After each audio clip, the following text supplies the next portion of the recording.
Hello दोस्तों, आपका और मेरा यानी कि अपने इस यूट्यूब चैनल में आप सबका बहुत बहुत स्वागत है। तो कैसे हैं आप? आई होप आप लोग बहुत अच्छे होंगे और आपका जेई का प्रिपरेशन भी बहुत अच्छे से चल रहा होगा।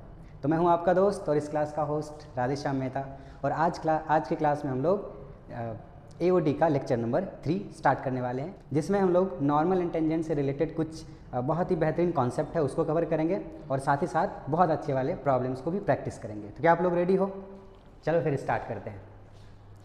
ओके, तो लिखो नोट नंबर 1। ये नोट ऐसे हैं जो आपको प्रॉब्लम सॉल्विंग में वो एकदम सेम टू सेम वर्ड आएगा या मिलता जुलता वर्ड आएगा। तो पहला वर्ड है, पहला note, when tangent is parallel to x axis. ठीक है, पहला नोट लिखो, when tangent is parallel to x axis. ठीक है, जब भी tangent parallel to x axis होगा उस केस में सोचो dy बाई डी एक्स का वैल्यू क्या होगा? क्या होगा? dy अपॉन डी एक्स का वैल्यू क्या होगा? 0। तो लैंग्वेज, क्वेश्चन में लैंग्वेज ऐसा ही देगा, when tangent is parallel to x axis. तो वहाँ पे तुरंत अपने को ध्यान में रखना है कि dy बाई डी एक्स क्या होगा? 0 होगा। Second note, when tangent is equally inclined with coordinate axis। ठीक है, जब टेंजेंट क्या है? इक्वली इंक्लाइंड है। तो अब सोचना है कि कैसा, कौन सा ऐसा केस हो सकता है जब टेंजेंट इक्वली इंक्लाइंड होगा। तो देखो, अगर कोई टेंजेंट ऐसा कुछ हो, ठीक है, तो ये 45 डिग्री है तो ये भी 45 डिग्री है, ये एक केस हो सकता है। या अदरवाइज क्या होगा, अगर कभी टेंजेंट इस तरह से हो, अब मैं ओरिजिन से पास कर रहा हूँ, जरूरी नहीं है ओरिजिन से हो, ये कहीं भी शिफ्ट हो सकता है ना। तो अगर ये ऐसा है तो एक्स एक्सिस से कितना एंगल होगा बताओ? ये एंगल कितना होगा? 135। कोई दिक्कत है क्या? ये टोटल एंगल होगा 135, है ना। ये देखो, इधर से जितना एंगल है उतना ही एंगल इधर भी है। कोई दिक्कत है क्या? नहीं है ना। तो जब भी टेंजेंट क्या होगा? इक्वली इंक्लाइंड होगा, तो उस केस में या तो वो 45 डिग्री पे होगा या तो 135 डिग्री पे होगा। तो सोचो 10 45 डिग्री का वैल्यू क्या होगा? 1, और 10 135 का डिग्री का वैल्यू कितना होगा? -1, है ना। उसको लिखेंगे 10 135, उसको 90 + 45 लिखेंगे। तो उस केस में dy अपॉन डी एक्स क्या बनेगा? +-1। क्या ये चीज़ समझ में आ गई? आ गया क्या? क्वेश्चन के लैंग्वेज में सिंपली यही लिखा होगा, when tangent is equally inclined with the axis. ठीक है, ये हो गया सेकेंड पॉइंट। नोट करते चलो।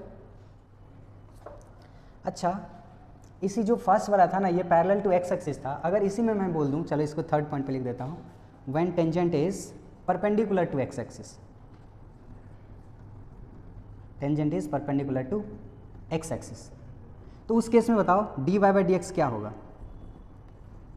क्या होगा ज़रा बताओ? जब टेंजेंट क्या है? परपेंडिकुलर टू एक्स एक्सिस है, ये है टेंजेंट। ठीक है, तो dy बाई डी एक्स क्या होगा? नॉट डिफाइन होगा ना, क्योंकि 10 90 डिग्री। तो नॉट डिफाइन लिखो या 1/0 लिखो, कोई दिक्कत है क्या? नहीं है ना। तो जहाँ पे भी tangent perpendicular to x axis होगा, या फिर इसी को टेक्निकल लैंग्वेज में वर्टिकल टेंजेंट भी बोलते हैं, वर्टिकल टेंजेंट। तो कभी लैंग्वेज में बोल दे कि tangent is perpendicular to x axis या वर्टिकल टेंजेंट, तो अपने को क्या समझना है? dy बाई डी एक्स क्या है? 1/0। कोई दिक्कत है इसमें? या और 1/0 रखना भी है अपने को, 1/0 रखेंगे फिर क्रॉस मल्टीप्लाई करेंगे। क्लियर है ना? चलो, यहाँ तक नोट हो गया क्या? चलो next point, point number 4। Question में एकदम ऐसा ही लैंग्वेज देगा या इससे मिलता जुलता होगा, तुम्हें ये समझ में आएगा कि इन सब में से कौन सा कंडीशन को बता रहा है वो। नेक्स्ट कंडीशन है 4th number, when tangent is making equal intercept. ठीक है, इक्वल इंटरसेप्ट बना रहा है, यानी कि वो टेंजेंट कैसा होगा? इस तरह का होगा। ज़रा सोचो, इक्वल इंटरसेप्ट बना रहा है, इसका क्या मतलब है? ये लेंथ और ये लेंथ दोनों इक्वल होगा। ये a है तो ये भी a है। क्या ये चीज़ समझ में आए? अच्छा, साथ ही साथ दोनों को एक साथ डिस्कस करेंगे, एक 5th नंबर भी लिख लेंगे, व्हेन टेंजेंट इज मेकिंग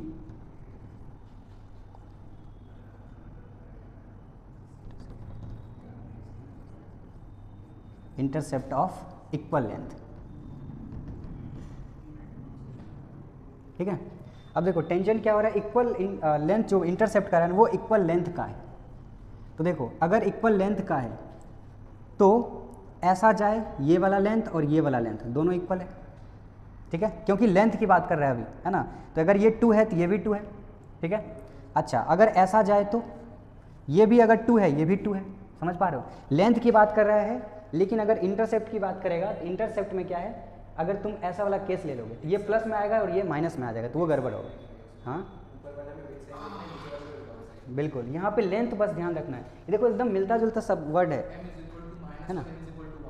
हाँ तो करेक्ट। तो देखो इस केस में क्योंकि लेंथ की बात कर रहा है तो ये लेंथ में तो नेगेटिव होता नहीं है ना। उस केस में ये वाला भी चल जाएगा, ये वाला भी चलेगा, लेकिन इसमें सिर्फ ये चलेगा, ऐसा वाला नहीं चलेगा। क्यों? क्योंकि ये लेंथ और ये लेंथ अपोजिट साइन का हो जाएगा। इक्वल लेंथ हो सकता है, मतलब इक्वल इंटरसेप्ट हो सकता है, साइन अपोजिट हो जाएगा। क्या चीज़ समझ में आया?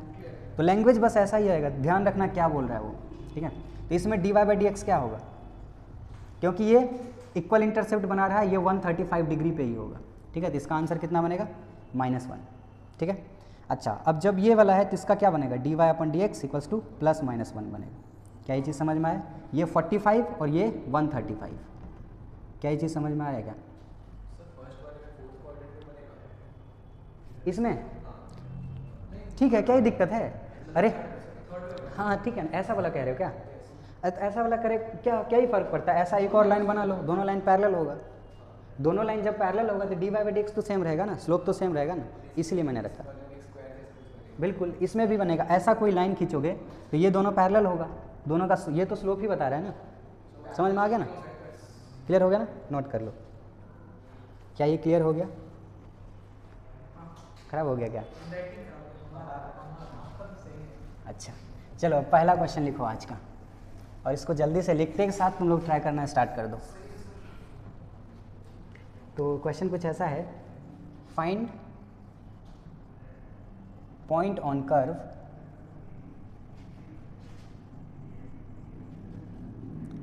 y³ + 3x² = 12y where tangents are vertical।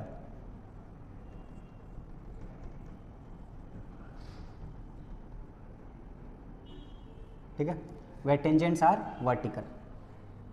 चलो इसको जल्दी से सॉल्व करो तो।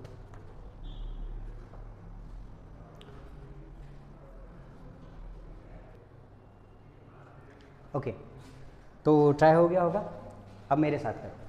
तो क्या बोल रहा है, find point on this curve where tangents are vertical. ठीक है, तो इस कर्व पे अपने को वो पॉइंट निकालना है जहाँ पे टेंजेंट क्या हो रहा है, वर्टिकल हो रहा है। ठीक है ना, चलो तो कैसे करोगे, जब टेंजेंट वर्टिकल है इसका मतलब उसका स्लोप कैसा होगा, 1/0 होगा। क्लियर है ना?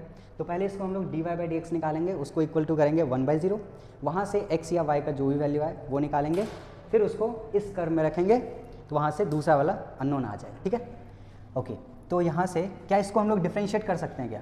चलो इसका नाम दे देता हूँ 1। तो डिफ्रेंशिएटिंग 1 तो कैसा आएगा, 3y² × dy/dx। ठीक है, और प्लस ये बन गया 6x = 12 dy/dx। क्लियर है ना? यहाँ से पहले dy/dx निकाले तो इसको इधर लाना होगा, और dy/dx को साथ ही साथ कॉमन भी ले लेते हैं। ये बन गया 3y² और -12 = इधर से गया तो -6x। तो यहाँ से dy/dx का वैल्यू क्या आ गया, -6 / 3y² - 12।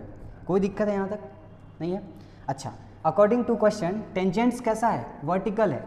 टेंजेंट्स वर्टिकल है, यहाँ पे लिख देता हूँ अकॉर्डिंग टू क्वेश्चंस। तो वर्टिकल टेंजेंट मीन्स क्या, dy/dx का वैल्यू 1/0। कोई दिक्कत है यहाँ तक? क्लियर हो गया होगा? तो dy/dx का वैल्यू है, यहाँ से हम पुट कर लेते हैं यहाँ पे।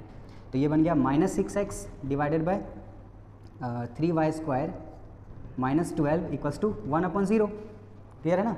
अब फिर क्या करेंगे, क्रॉस मल्टीप्लाई करने से ये तो 0 बन जाएगा, और ये किसके इक्वल होगा, 3y² - 12 = 0। यहाँ से y² - 4 = 0 आ गया, तो y² का वैल्यू आ गया 4, तो y का वैल्यू क्या आ गया, +-2। कोई दिक्कत है इसमें? एक कोऑर्डिनेट तो आ गया, वाई इंटरसेप्ट नहीं, वाई कोऑर्डिनेट आ चुका है उस पॉइंट का, ठीक है। तो हम दोनों से x का वैल्यू निकालेंगे, एक बार y का वैल्यू 2 और एक बार y का वैल्यू -2, ठीक है। दोनों से x का वैल्यू निकालते हैं।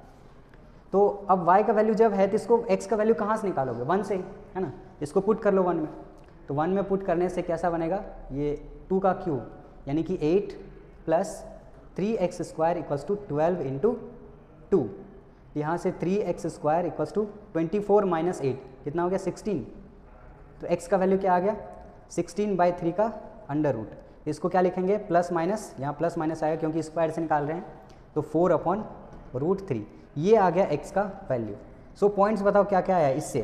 पहला तो आया 4/√3, 2 एंड -4/√3, 2। कोई दिक्कत है यहाँ तक, नहीं है ना। अच्छा अब सेकेंड वाला यहाँ से निकालेंगे, इसको ज़रा रखो इक्वेशन 1 में। ये बनेगा -8 + 3x² = -24। तो यहाँ से 3x² इधर गया तो -16 बच गया ना। अब ज़रा सोचो क्या ये पॉसिबल है, किसी चीज़ का स्क्वायर = नेगेटिव, ये पॉसिबल नहीं है ना। सो दिस इज नोपो, ठीक है, नॉट पॉसिबल। नॉट पॉसिबल तो कितने पॉइंट्स आ गए, बस यही दोनों पॉइंट्स आ गए। ये हो गया अपना आंसर, क्लियर है ना, जल्दी से नोट करो। चल तो नेक्स्ट क्वेश्चन लिखने से पहले ये नोट हो गया होगा, तो मैं नेक्स्ट क्वेश्चन को लिखता हूँ।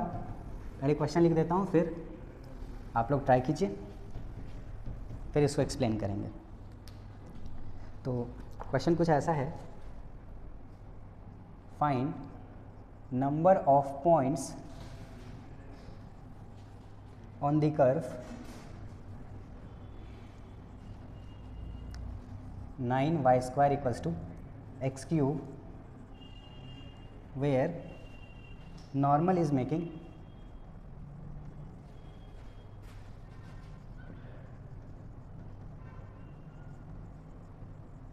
equal intercept, ठीक है।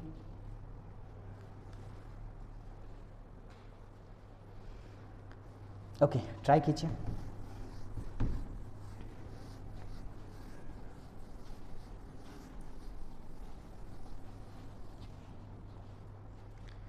ओके अब मेरी बारी।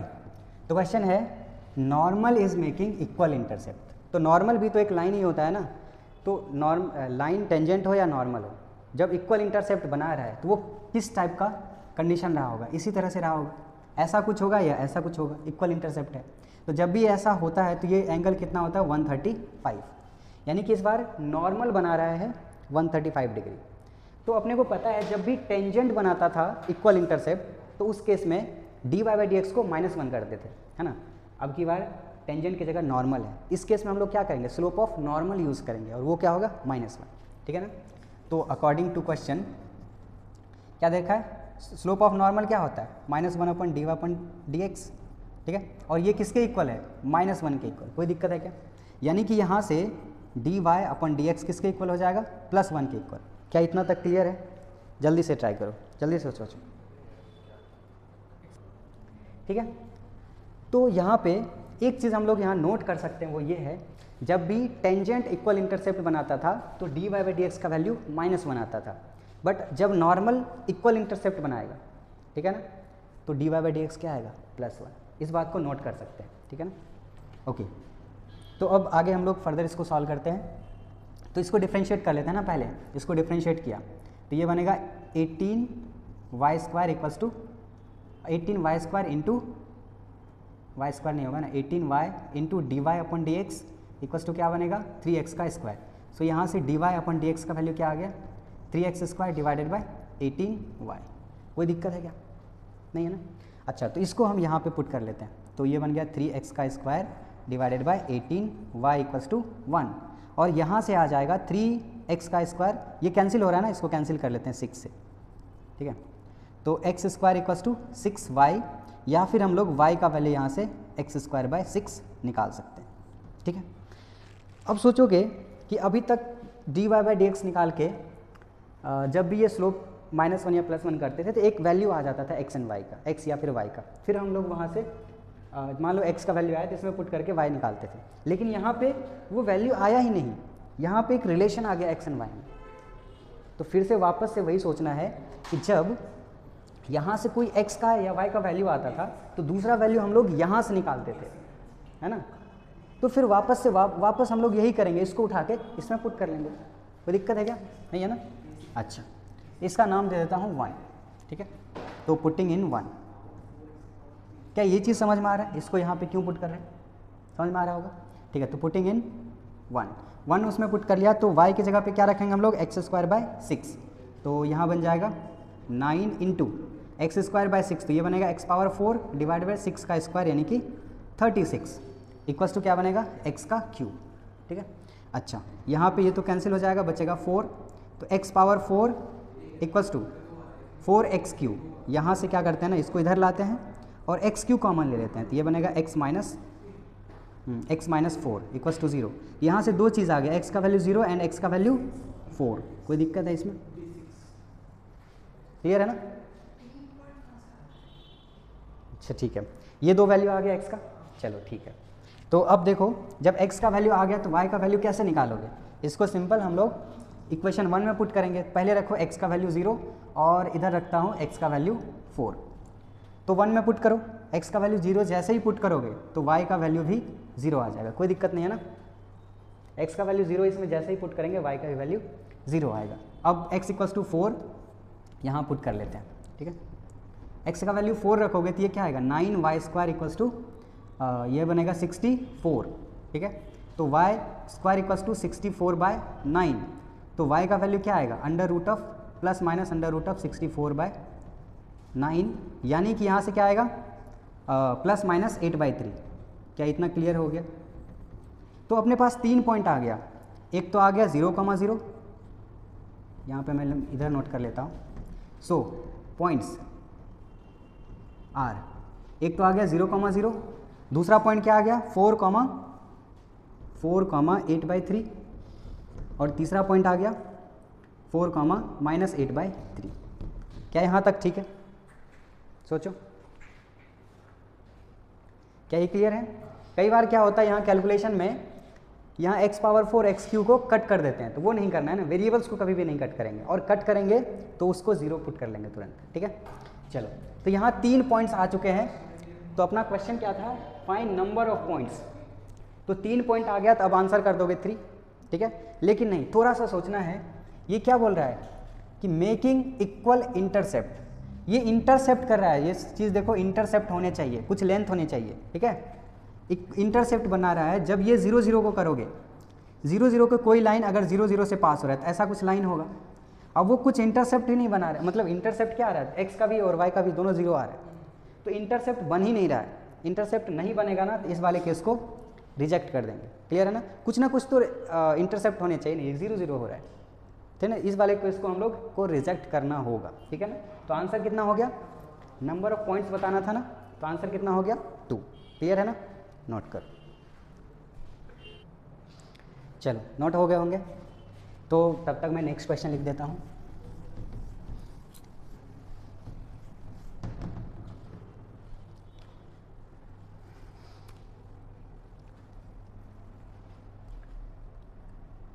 क्वेश्चन है, find point of contact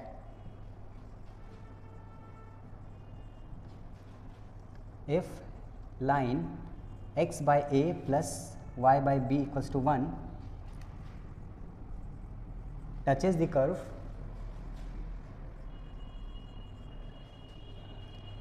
y equals to b into e raised to minus x/a। ठीक है, ट्राई कर लो जल्दी से।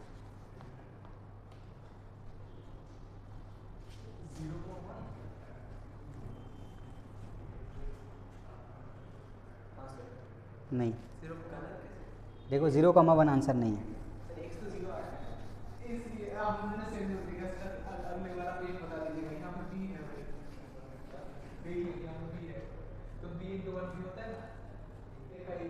चलो, अब हम लोग देखेंगे क्या बोल रहा है। ये जो लाइन है इस कर्व को टच कर रहा है ना। ऐसा कोई कर्व है, इसको ये जो लाइन है वो टच कर रहा है ना।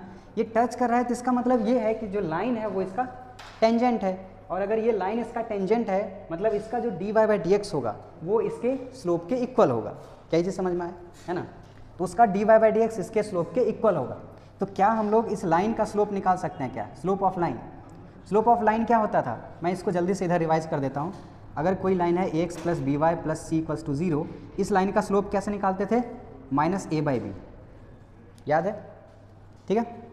अच्छा, तो ये वैसे ही इसको अगर हम लोग निकालेंगे तो minus 1 by a divided by 1 by b, ठीक है। यहाँ से क्या आ जाएगा, बी ऊपर जाएगा तो माइनस बी अपॉन ए, ठीक है। इस लाइन का जो स्लोप होगा इसके d y by d x के इक्वल होगा, है ना। तो बस इसको डिफ्रेंशिएट करते हैं इस कर्व को। तो इसको अगर डिफ्रेंशिएट किया तो d y upon d x equals to क्या बनेगा, बी तो कांस्टेंट है बाहर, e power minus x by a का e power minus x by, और फिर by chain rule minus x by a का क्या बनेगा, माइनस 1 बाई ए, ठीक है। अच्छा, क्या हम लोग इसको, ये जो पार्ट है इसको क्या वापस से हम लोग y लिख सकते हैं, क्या लिख सकते हैं या नहीं, तो माइनस वाई अपॉन ए आ गया, ठीक है। और ये क्या है अपना d y by d x, ठीक है। और slope of line minus b upon a. So according to the question हम लोग d y by d x को किसके इक्वल कर सकते हैं, स्लोप ऑफ लाइन के इक्वल, तो माइनस बी बाई ए, ठीक है। तो d y by d x का वैल्यू क्या है, minus y upon a equals to minus b upon a. So यहाँ से y का वैल्यू क्या आ गया, b, कोई दिक्कत है क्या। और अगर y का वैल्यू आ चुका है तो क्या हम लोग x का वैल्यू निकाल सकते हैं क्या, कैसे निकालेंगे, इस b को वापस से हम लोग कर्व में पुट कर लेंगे, कर्व में पुट करें या फिर लाइन में पुट करें, क्योंकि वो दोनों का कॉमन पॉइंट ऑफ कॉन्टैक्ट है ना, तो उसमें पुट कर लेते हैं। तो पुटिंग इन, इसको नाम 1 दे देता हूँ ना, 1, तो इसमें पुट किया तो b equals to b into e power minus x by a, तो b और b कैंसिल हो गया, तो 1 equals to e raise to minus x by a. सोचो e पे क्या ऐसा पावर दें कि 1 हो जाए, तो 0 देना होगा, यानी कि माइनस एक्स बाई ए का वैल्यू कितना हो गया, 0, तो यहाँ से x का वैल्यू क्या आ गया, 0। सो पॉइंट ऑफ कॉन्टैक्ट, यहाँ से पॉइंट ऑफ कॉन्टैक्ट क्या आ गया, x का वैल्यू 0 और y का वैल्यू b, तो ये हो गया अपना आंसर। कोई दिक्कत है, क्लियर है ना, नोट करो, हो गए होंगे नोट। चलो फिर next question.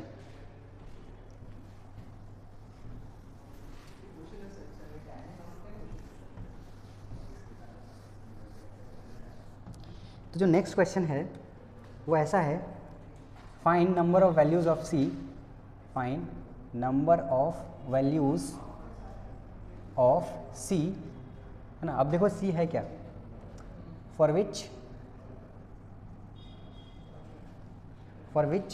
3x plus 4y equals to c touches the curve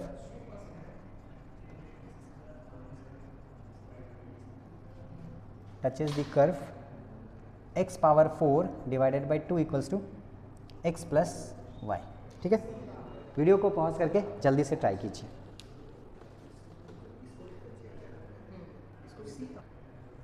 okay, चलो तो ट्राई हो गया होगा। अगेन पिछला जैसा ही क्वेश्चन है, इसमें भी ऐसा कोई कर्व है जिस पे ये लाइन है। अब अपने को क्या दे रखा है, ये जो लाइन है इस कर्व को टच कर रहा है, इसका मतलब ये जो लाइन है इसका टेंजेंट है, इसका मतलब इसका जो स्लोप होगा वही इसका d y by d x होगा। क्या इतना क्लियर हो गया ना। ओके, तो क्या इस लाइन का स्लोप हम लोग निकाल सकते हैं। लाइन का स्लोप क्या होता है, माइनस ए बाई बी, यानी कि minus of coefficient of x divide by coefficient of y. ये कितना है, -3/4, और वो किसके इक्वल होगा, d y by d x के इक्वल। तो इसको पहले हम लोग डिफ्रेंशिएट कर लेते हैं। डिफ्रेंशिएट करने से ये बनेगा 4x³ divided by 2 equals to x का तो 1 होगा प्लस वाई का d y upon d x. तो यहाँ से d y upon d x का वैल्यू क्या आ गया, 4 यहाँ से कैंसिल कर लेते हैं ना, तो बचेगा क्या 2x³ - 1, है ना। सो अकॉर्डिंग टू क्वेश्चन, है ना, अकॉर्डिंग टू क्वेश्चन ये जो d y upon d x है वो किसके इक्वल होगा, स्लोप ऑफ लाइन के इक्वल। यहाँ तक क्लियर है ना, ठीक है। ओके, तो यहाँ से इसको रख लेते हैं। तो 2x³ इक्वल्स टू कितना आ गया, -3/4। अच्छा, यहाँ पे -1 है, तो यहाँ से 2x³ इक्वल्स टू, ये उधर गया तो +1 - 3/4, यानी कि ये कितना बनेगा 1/4। तो 2x³ का वैल्यू आ गया 1/4, तो यहाँ से x³ का वैल्यू आ जाएगा 1/8, तो x का वैल्यू क्या आएगा 1/2। जब x का वैल्यू आ चुका है तो क्या हम लोग y का वैल्यू निकाल सकते हैं। अब ये जो x का वैल्यू है ये कॉमन पॉइंट है, तो हम लोग या तो लाइन में या फिर कर्व में पुट कर सकते हैं, वहाँ से y का वैल्यू निकाल सकते हैं। लेकिन प्रॉब्लम ये है कि अगर लाइन में हमने पुट किया तो वो एक c अननोन बैठा है है कि नहीं है? तो उससे भी आ जाएगा, लाइन में पुट करके वहाँ से y का वैल्यू निकालेंगे, फिर इसमें कर्व में पुट करके वहाँ से c का वैल्यू आ जाएगा। अदरवाइज हम लोग डायरेक्ट कर्व में पुट करेंगे, वहाँ से y का वैल्यू आएगा, फिर उसको हम लोग लाइन में पुट करेंगे तो c का वैल्यू आ जाएगा। ठीक है, अच्छा तो इसको मैं पुट कर लेता हूँ, पुटिंग इन, इसका नाम दे देता हूँ 1 में पुट किया तो x का वैल्यू 1/2, तो 1/2 पे पावर 4 कितना होगा 1/16 इंटू 2, तो 1/32 इक्वल्स टू 1/2 प्लस y। तो यहाँ से y का वैल्यू क्या करेंगे, इस 1/2 को इधर भेजेंगे, तो 1/32 माइनस 1/2। फर्दर सॉल्व करें तो यह आएगा एलसीएम 32, और यहाँ कितना आ जाएगा 1 माइनस 16, सो y का वैल्यू कितना आ गया -15/32। x का वैल्यू 1/2 और y का वैल्यू -15/32, तो ये जो पॉइंट है वो है 1/2 -15/32। अच्छा, जब ये जो पॉइंट है वो क्या है, पॉइंट ऑफ कांटेक्ट है कर्व और लाइन का, इसका मतलब ये जो पॉइंट है इस लाइन को भी सेटिस्फाई करेगा, है ना। सो इसको हम लोग पुट कर लेंगे, पुटिंग इन, इसका नाम क्या दोगे, इसका 2 दे देता ना, putting in equation 2 to get value of c।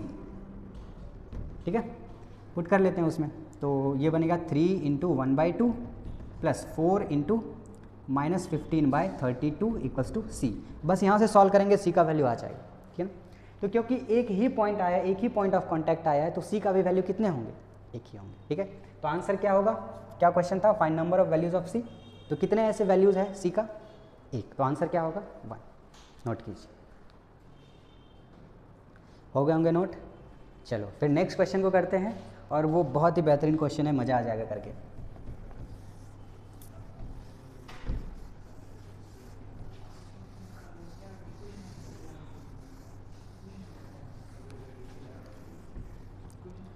Okay, तो क्वेश्चन कुछ ऐसा है,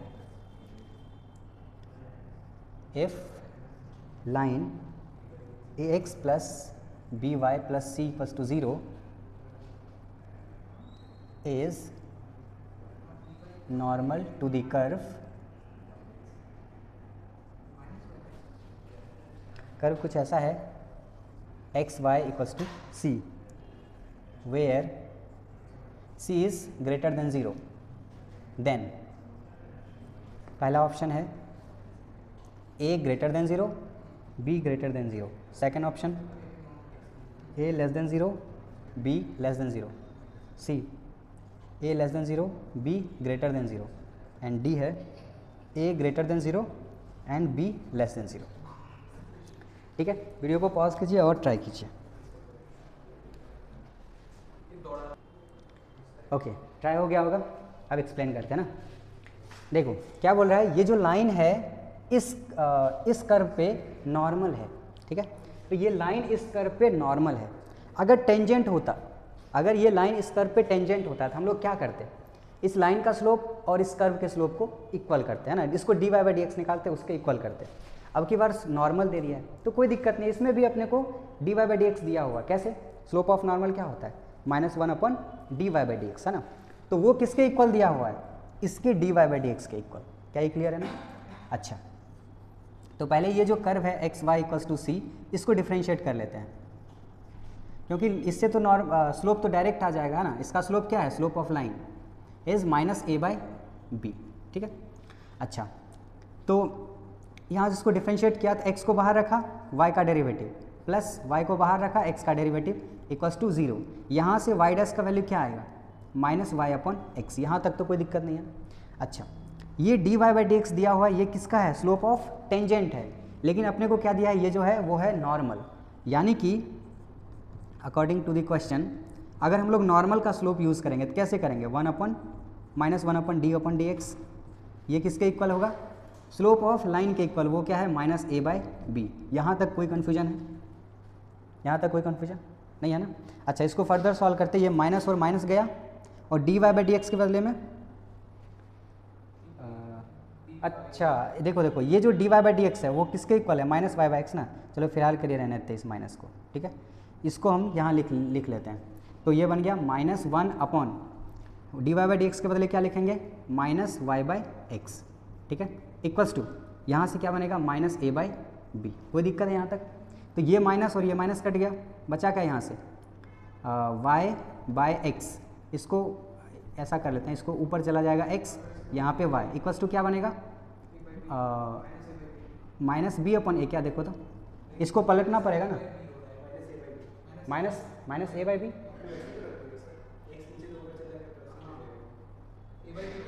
अरे ये अलग अलग चीज़ थोड़ी, ये तो एक नंबर है ना, इसको क्रॉस मल्टीप्लाई करोगे ऐसा कुछ आएगा। देखो तो ए बाई बी, ठीक है तुम लोग कह रहे हो तो विश्वास कर लेते थे, ये माइनस ए अपन बी आ गया, ठीक है। अच्छा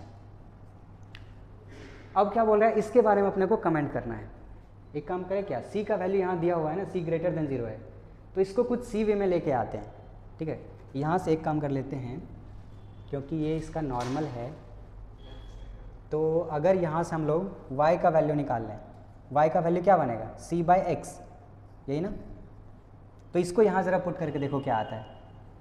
y का वैल्यू अगर हम लोग c बाई एक्स रख दिए तो x अपॉन क्या बनेगा c बाई एक्स, तो ये x कटेगा या नहीं कटेगा ये बताओ, माइनस ए बाई बी, ठीक है।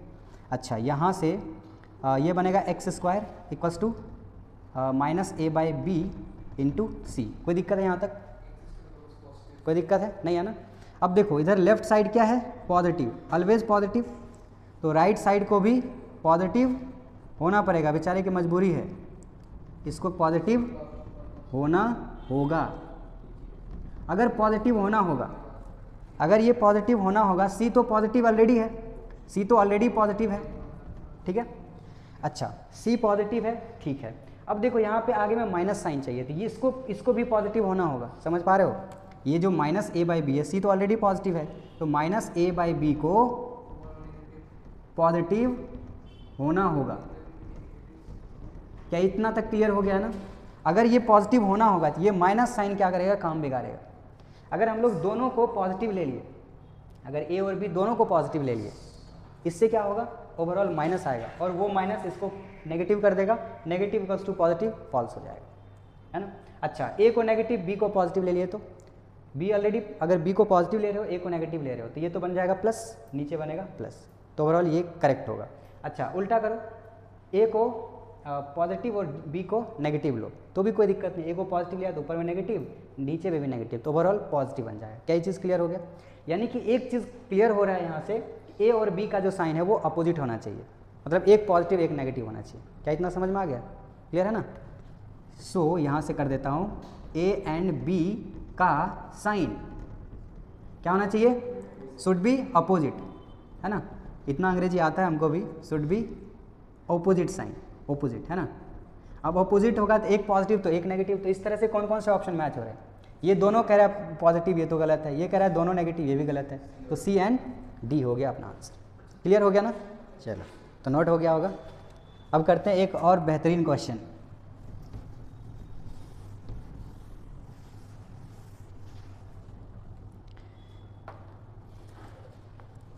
तो क्वेश्चन कुछ ऐसा है, find area of quadrilateral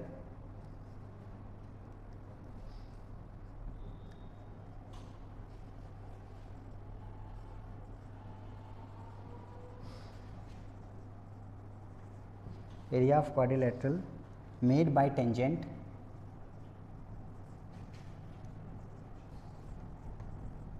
normal and coordinate axis।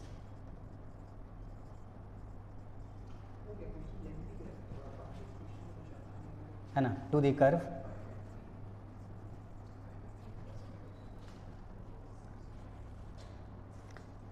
y equals to 2 sin of x plus sin 2x at x equals to pi by 3।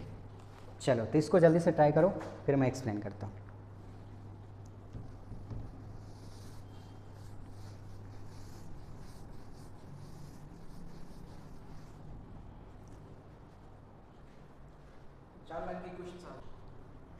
Okay try हो गया होगा। तो अपने को क्वाड्रिलेटरल का एरिया निकालना है, made by tangent normal and coordinate axis. तो कोऑर्डिनेट एक्सिस तो अपने पास है ही, अपने को टेंजेंट एंड नॉर्मल का इक्वेशन चाहिए होगा। तो टेंजेंट और नॉर्मल का इक्वेशन इस कर्व पे चाहिए, तो उसके लिए अपने को वो पॉइंट भी चाहिए जहाँ पे अपने को टेंजेंट नॉर्मल निकालना है। तो पॉइंट के लिए एक्स का वैल्यू दे रखा है, तो क्या हम लोग वाई का वैल्यू निकाल सकते हैं? पहला टारगेट होगा क्या? पॉइंट निकालना। दूसरा टारगेट इक्वेशन ऑफ टेंजेंट निकालना, फिर हम लोग इक्वेशन ऑफ नॉर्मल निकालेंगे, फिर अरेंज करेंगे। ठीक है, चलो तो सबसे पहला स्टेप क्या है? पॉइंट निकालना। ठीक है, तो पॉइंट निकालने के लिए सिंस x का वैल्यू दिया है π/3, सो इसको किस में पुट करोगे? इसमें पुट करना होगा, इसको 1 बोल देता हूँ। सो y का वैल्यू क्या होगा?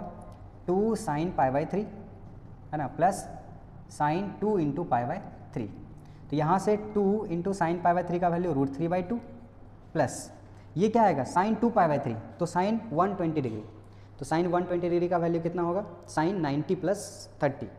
सेकेंड क्वाड्रेंट में साइन पॉजिटिव, वो बन जाएगा cos 30। cos 30 का वैल्यू 1/√3/2। ठीक है ना, तो ये बन गया √3/2। ठीक है, अब इसको ऐड करेंगे। देखो 2 मैंगो 1 मैंगो, तो कितना मैंगो? 3 मैंगो। ठीक है, तो y का वैल्यू ये आ गया। सो पॉइंट अपना कैसा आ गया? π/3, 3√3/2। ये पहला स्टेप क्लियर हो चुका है। अब सेकंड क्या करेंगे हम लोग? स्लोप ऑफ टेंजेंट निकालेंगे। ठीक है, स्लोप ऑफ टेंजेंट, तो इसके लिए क्या करना होगा? dy/dx निकालना होगा एट दिस पॉइंट। ठीक है, तो इसको dy/dx निकालो, तो इसको डिफ्रेंशिएट करेंगे तो क्या बनेगा? 2 cos x प्लस 2, अच्छा साइन का फिर बनेगा cos 2x। क्या चीज़ क्लियर है ना? इसको डिफ्रेंशिएट कर लिया। अब अपने को dy/dx तो निकालना ही है, लेकिन कहाँ पे? इस वाले पॉइंट पे। तो π/3, 3√3/2। तो x की जगह π/3 रखने से क्या बनेगा? 2 इंटू cos 60 डिग्री, तो 1/2 प्लस 2 इंटू यहाँ पर रखेंगे तो cos 120। cos 120 का वैल्यू क्या होगा? तो cos 120 को लिखेंगे cos 90 प्लस 30 डिग्री, तो वो क्या होगा? कन्वर्ट हो जाएगा साइन में, लेकिन सेकंड क्वाड्रेंट में cos होता है नेगेटिव, है ना। तो ये क्या देगा? माइनस में sin 30 आ रहा है ना, sin 30 का वैल्यू 1/2। ठीक है, ये दोनों कट गया, ये दोनों कट गया, तो दोनों कट के 1 - 1, तो ओवरऑल आंसर क्या आ रहा है? 0। अरे स्लोप ऑफ टेंजेंट 0 आ गया, इसका मतलब क्या है? Tangent is parallel to x axis. क्या इतना समझ में आ गया? स्लोप 0 आ गया, तो इक्वेशन ऑफ टेंजेंट हम लोग निकाल सकते हैं ना। कैसा होगा? y - 3√3/2 equals to slope into x minus π/3। ठीक है, तो यहाँ से ये तो 0 हो गया, तो y का वैल्यू क्या आ गया? 3√3/2। अरे ये चीज़ समझ में आए, क्योंकि स्लोप 0 है, टेंजेंट का स्लोप 0 है, तो वो पैरेलल टू x एक्सिस है ना। तो जब y, ये इक्वेशन ऑफ टेंजेंट आ चुका है और वो पैरेलल टू x एक्सिस है, जब tangent is parallel to x axis, तो नॉर्मल कैसा होगा? Parallel to y axis. यानी कि इसका जो अगर तुम रफ डायग्राम देखो तो क्योंकि ये जो पॉइंट है वो क्या है? π/3, 3√3, तो फर्स्ट क्वाड्रेंट। तो ये जो पॉइंट है वो है π/3, यहाँ रख देता हूँ, π/3, 3√3/2। और टेंजेंट कैसा है? पैरेलल टू x एक्सिस, है ना। तो नॉर्मल ऐसा कुछ होगा। टेंजेंट का इक्वेशन कैसा है? y = 3√3/2, है ना, 3√3/2। अच्छा, तो नॉर्मल का इक्वेशन कैसा होगा? यही वाला x वाला ही पॉइंट, x का वैल्यू π/3। तो अगर हम लोग देखेंगे तो ये जो क्वाड्रिलेटरल है वो कुछ और नहीं, रेक्टेंगल है ना। तो यहाँ लिखेंगे बाय ऑब्जर्वेशन क्वाड्रिलेटरल, है ना, इक्वल्स टू कितना? रेक्टेंगल, है ना। ये रेक्टेंगल है ना, ठीक है। अगर रेक्टेंगल है तो इसका एरिया बता दो। यहाँ पे मैं कर लेता हूँ। सो एरिया इक्वल्स टू क्या बनेगा? रेक्टेंगल का एरिया क्या होता है? याद है कि नहीं? नहीं याद है? 8th क्लास में एडमिशन होगा, ठीक है। तो फिर क्या होगा? इसका लेंथ कितना है? कोई भी लेंथ हो सकता है, L इंटू बी होता है ना। तो बस कर लो यहाँ पे π/3 इंटू 3√3/2। ये 3 कैंसिल, तो आंसर कितना हो गया? √3π/2। That's it. बोलो कोई दिक्कत है इसमें? नहीं है ना। चलो नोट करो फिर नेक्स्ट क्वेश्चन। चलो तो नोट हो गया होगा। अभी नेक्स्ट क्वेश्चन करते हैं।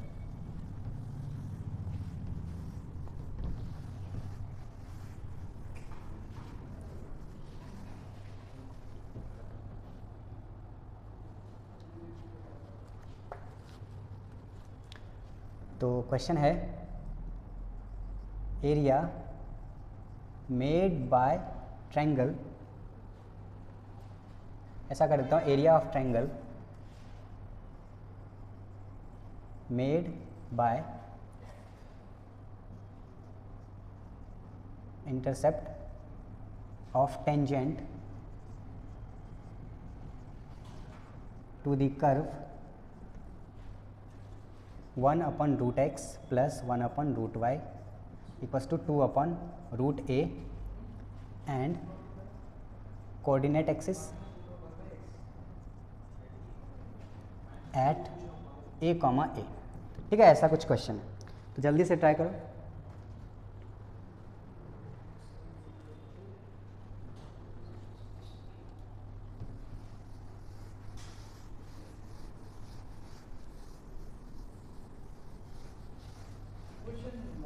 ओके तो अब क्या बोल रहा है, area of triangle made by intercept of tangent to this curve and coordinate axis at a, a। तो अपने को टेंजेंट से जो इंटरसेप्ट बन रहा है एक्स एंड वाई एक्सिस पे, है ना, वो पॉइंट और कोऑर्डिनेट एक्सिस से मिलकर जो ट्रायंगल बनेगा, ठीक है, वो ट्रायंगल का एरिया चाहिए। मतलब इसका अगर हम लोग रफ डायग्राम देखें तो मान लेता हूँ वो जो टेंजेंट है कुछ ऐसा है, तो ये जो इंटरसेप्ट बनाया ये, और फिर कोऑर्डिनेट एक्सिस तो ये वाला हुआ, यानी कि अपने को ये वाला ट्रायंगल का एरिया, ऐसा कुछ ट्रायंगल बनेगा। अब अपने को ये नहीं पता है कि जो टेंजेंट होगा ऐसा जाएगा या ऐसा जाएगा, कैसे भी जा सकता है, हमने रफ डायग्राम बनाया, ठीक है ना। अच्छा, तो उसके लिए अपने को टेंजेंट का इक्वेशन चाहिए होगा, और टेंजेंट का इक्वेशन के लिए स्लोप ऑफ टेंजेंट चाहिए, पॉइंट तो है अपने पास, तो स्लोप ऑफ टेंजेंट के लिए डेरिवेटिव निकालना पड़ेगा, तो डेरिवेटिव यहाँ से निकालते हैं। तो ओके, तो अब हम लोग पहले डिफ्रेंशिएट करते हैं। तो मेन चीज़ को, इस कर्व को डिफ्रेंशिएट करना है। क्या हम लोग इसको डिफ्रेंशिएट कर सकते हैं? क्या करेंगे हम लोग, इसको ऊपर लेके जाएंगे, ठीक है।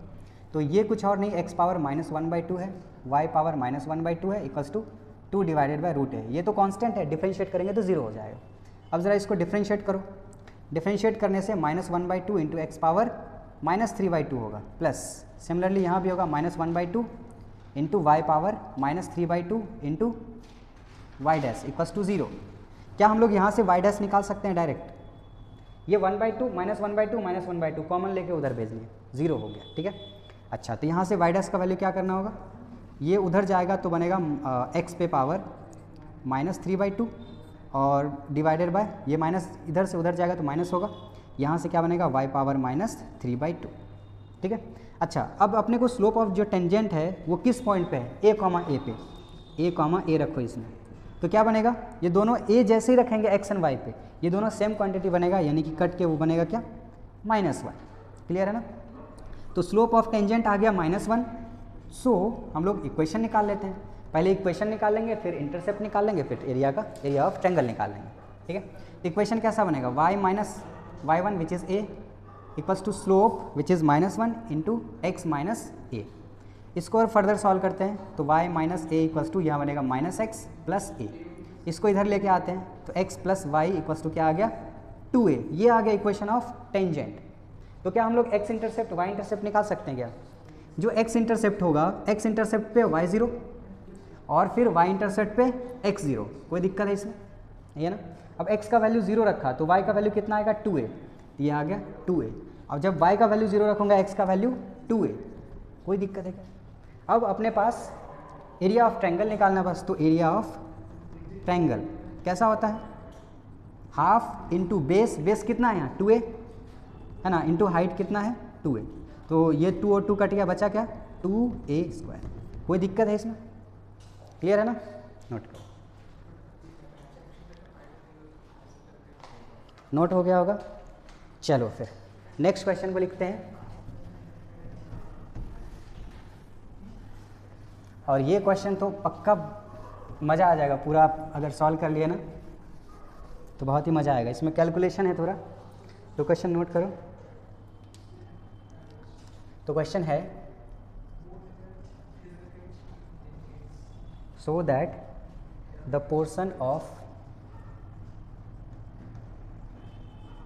Portion of normal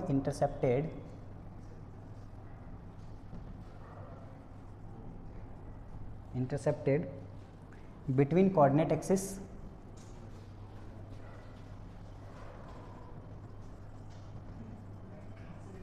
coordinate axis is always of constant length.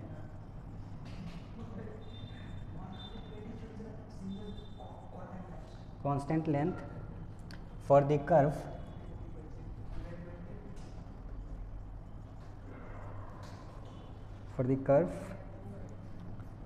x equals to 2a sin t plus a sin t into cos square t and y equals to minus a cos cube t. ठीक है, इस question को note करके try करके आना है। बाकी आज का क्लास हम लोग यहीं तक रखेंगे। आपको अभी नॉर्मल एंड टेंजेंट से जितने भी प्रीवियस ईयर वाले क्वेश्चंस हैं या फिर जो भी मॉड्यूल आपके पास है उसको अच्छे से प्रैक्टिस कीजिए, और अगले क्लास में हम लोग टेंजेंट एंड नॉर्मल में बहुत सारे सब टॉपिक्स है उसको भी कवर करेंगे। ठीक है ना, तो इसको ट्राई करके आना, अगले क्लास में एक्सप्लेन करेंगे। तो मिलते हैं अगले क्लास में, तब तक के लिए बाय बाय।